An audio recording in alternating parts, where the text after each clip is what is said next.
You know what's strange about money? Most people spend their entire lives working for it, thinking about it, worrying about it. Yet they never truly understand how the system behind it actually works. We learn definitions in school. We hear phrases like money is a medium of exchange or money stores value. But those explanations only describe the surface. The real system of money is much deeper.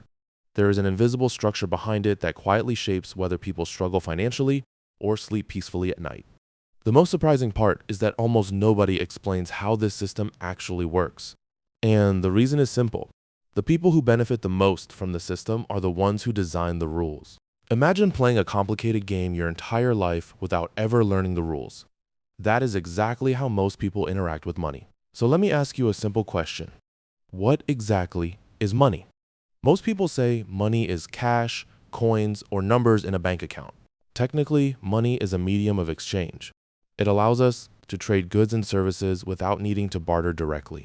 Money also acts as a store of value, meaning we can save it and use it later to purchase things in the future. But here is the part most people never think about. Modern money, like dollars or euros, has no intrinsic value on its own. Its value exists only because society collectively agrees that it has value. Money works because people trust it. Every transaction you see around you is built on that shared belief. When someone accepts money for goods or services, they trust that others will also accept it later. If that trust ever disappeared completely, the value of the currency would disappear as well. When you receive a paycheck, you might think you are receiving wealth, but technically you are receiving something slightly different. A paycheck is actually a claim on wealth. It represents the right to exchange that money later for goods, services, or resources. That claim works only because millions of people participate in the same agreement every day. Every swipe of a card, every digital transfer, and every paycheck deposit depends on that shared belief continuing to exist. Trust is the invisible foundation of the financial system. Without it, the numbers in our bank accounts would simply be meaningless digits. Centuries ago, a small group of people realized something powerful. If they could influence the system that creates and distributes money, they could influence the entire economy. That realization led to the creation of banking systems and financial institutions designed to manage and expand the flow of money. Over time, the system became so complex that most people stopped questioning how it works. They simply participate in it every day. Most people walk into a bank believing the bank simply stores their money safely. The common assumption is that the money you deposit just sits there waiting until you decide to withdraw it later. In reality, the moment you deposit money into a bank account, that money begins moving through a completely different process behind the scenes. Banks do not simply store your deposits.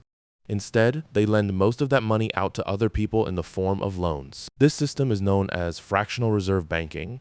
It means banks are only required to keep a small fraction of deposits available as reserves. The rest of the money can be loaned out again and again throughout the economy, creating far more money in circulation than actually exists as physical cash. When a bank approves a loan, something surprising happens. The bank does not necessarily lend existing money from a vault. Instead, it often creates new digital money in the process. The loan amount is entered digitally into the borrower's account, increasing the money supply within the system. This leads to a surprising conclusion. A large portion of the money circulating in the economy exists because someone, somewhere, has borrowed it. Every loan increases the total amount of money in the system, but it also creates a debt that must eventually be repaid, and this is where interest enters the equation. Loans are not repaid at the same value they were created. For example, if a bank creates $1 million in loans at 5% interest, the system now requires $1,050,000 to repay that debt, but the system originally created only $1 million. The extra $50,000 must come from somewhere else. The answer is more loans.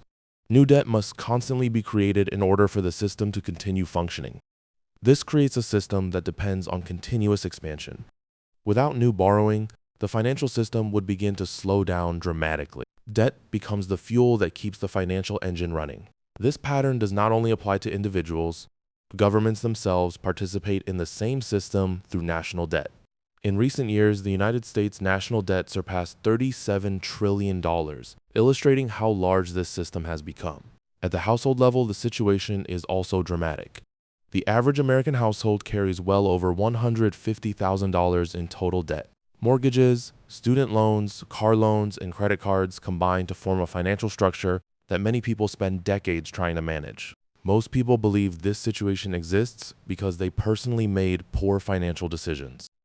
But the deeper truth is that the system itself encourages debt, expansion, and constant borrowing as its primary engine. The financial system does not rely only on mathematics. It also relies heavily on psychology. One of the strongest psychological tools it uses is the desire for status and recognition. For many people, money is no longer just about survival. It has become a way to signal success and social position to the world around them. The system encourages people to associate expensive possessions with personal achievement, even when those possessions are financed with debt. A phone, a car, or a house slowly becomes more than a tool. It becomes a symbol of identity. Debt allows people to buy these symbols long before they can truly afford them. Credit cards and loans function like time travel for consumption. You enjoy the product today and promise to pay for it later. The problem is that the future payments slowly reduce your freedom to make different choices. Once debt obligations begin stacking up, every paycheck already has a destination before you even receive it. Debt does not always look like a prison. In fact, it often looks like comfort and convenience. The system traps people in a comfortable environment where everything appears successful on the outside. The result is a financial life where income constantly flows toward obligations instead of toward assets. And because debt payments repeat every month, they gradually become a permanent feature of everyday life. Interest quietly increases the cost of everything purchased through borrowing. Credit card interest rates can be extremely high, especially when people carry balances over long periods. Minimum payments often keep borrowers trapped for years because they reduce the balance very slowly. Financial products are often intentionally complex. The more confusing they are, the harder it becomes for the average person to understand their true cost. Overdraft fees, service charges, and late penalties generate billions of dollars for financial institutions every year. Each small fee might seem insignificant on its own, but collectively they represent a massive transfer of money. Over time, these costs accumulate and reduce the ability of individuals to build long-term wealth. When people do not fully understand the system, they often blame themselves for financial stress. However, the reality is more complicated. Financial systems influence behavior in subtle but powerful ways. Large purchases are often encouraged through financing options that make them appear affordable. A mortgage allows someone to purchase a home today while spreading the payment across decades. For some people, this can be a useful tool, but it also creates long-term obligations that shape financial decisions for many years. The key difference in finance is not whether someone uses debt, but how they use it. Borrowing to consume products often reduces wealth over time because those items lose value. Borrowing to invest in productive assets can sometimes produce the opposite effect. Real estate, businesses, and investments have the potential to generate income. When assets grow faster than debt, wealth can slowly begin to accumulate. This is one of the fundamental differences between how wealthy individuals and average households approach financial decisions. Compound growth becomes powerful over long periods of time. Even small investments can grow significantly when given enough time. Have you ever wondered how some people make money online while they sleep? The starting point is having money available to invest rather than money already promised to debt payments. This is where many people feel stuck within the financial system. Years can pass while individuals focus entirely on paying existing obligations. By the time many people finally begin saving seriously, retirement is already approaching. The system does not necessarily prevent success, but it does make wealth building slower for those starting later. Understanding these mechanisms helps people make more intentional financial decisions. The moment someone understands how money flows through the system, they begin seeing opportunities to behave differently within it. Once someone understands the financial system, something subtle begins to change. They no longer see money as a mysterious force controlling their life. Instead, they begin to see patterns, incentives, and structures that influence how money moves. Understanding money does not instantly make someone wealthy, but it changes how decisions are made, and over time, those decisions begin to shape a very different financial future. One of the most important realizations is that income alone does not determine financial freedom. What matters far more is the gap between income and expenses. Even someone earning a large salary can feel financially trapped if their expenses rise to match their income. On the other hand, someone with moderate income but controlled expenses can slowly accumulate savings and investments. That difference between income and spending becomes the fuel that eventually builds wealth. Savings may appear slow and insignificant at first, but they create the foundation for financial independence. Once savings exist, they can be redirected into investments that grow over time. The most powerful financial force is not earning money quickly. It is allowing money to compound slowly for long periods.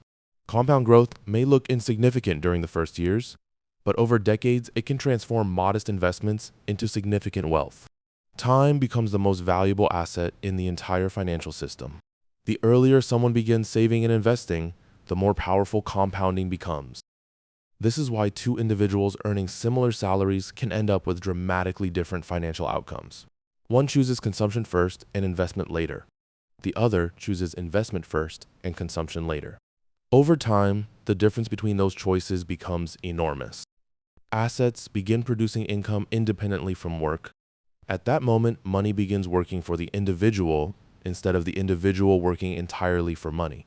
Financial independence rarely appears suddenly. It builds gradually through consistent decisions over many years. Understanding the system allows people to choose their financial path more consciously. Instead of reacting blindly to financial pressures, they begin designing their financial lives intentionally. Knowledge does not eliminate the system, but it gives individuals leverage within it. Awareness opens possibilities that were previously invisible. When people realize they are playing a financial game, they begin asking better questions. Those questions lead to strategies that prioritize long-term freedom over short-term consumption.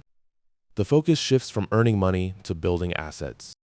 Assets begin producing income streams that reduce dependence on employment. Eventually, time works in your favor instead of against you. Financial stability grows as assets begin covering expenses. At that stage, money becomes a tool rather than a source of constant stress.